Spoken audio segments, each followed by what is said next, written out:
Rubato is where you temporarily and intentionally speed up or slow down a little bit for some expressive effect. So for example, a phrase might start and end at the same tempo, but you might speed up or slow down slightly within that macro phase. For example, if it's like a 4-bar phrase or something, you might be at 120, the starting and ending, but you might go down to like 115 and then maybe up to like 130 or something, kind of in between there, just for a little bit of time to make it so that you are kind of fluctuating with the time intentionally. And you can also do the same thing with dynamics as well. So if you think of like dynamic levels as skyscrapers, we have like different levels like pianissimo, piano, mezzo piano, mezzo forte, forte, fortissimo, etc. Within the skyscraper, each level has a floor and a ceiling within that particular dynamic range.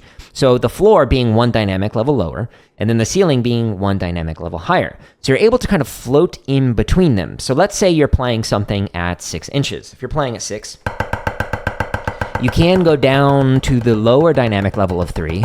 You can also go up to the higher dynamic level of like 9 inches and everything in between while kind of like maintaining the center at 6. So that is the level that you're playing on.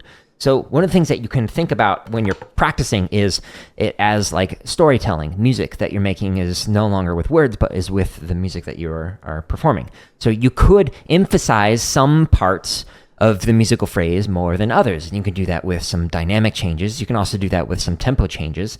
And those are just two of the many different ways that you can make music with this. Now, this is much easier to do, the rubato with tempo and rubato with dynamics, when you are playing as a solo instrument, like on a solo snare drum. But if you're on a snare line with like 7 other people who are all performing, that is much harder to do dynamic changes, rubato, so like tempo changes, etc. Which is why most of the snare lines and drum lines that you will see, they will play at 2 heights, they will play at consistent dynamics or a consistent speed that is not going to fluctuate in any way. However, that doesn't mean that's the only way that you can or should play, especially if you're playing some concert repertoire. Highly encourage you to experiment with changes in the speed and the dynamics at the micro and macro phrasing level. So think of the full phrase of whatever it is you're working on and trying to make it as musical as possible by changing some different aspects of it.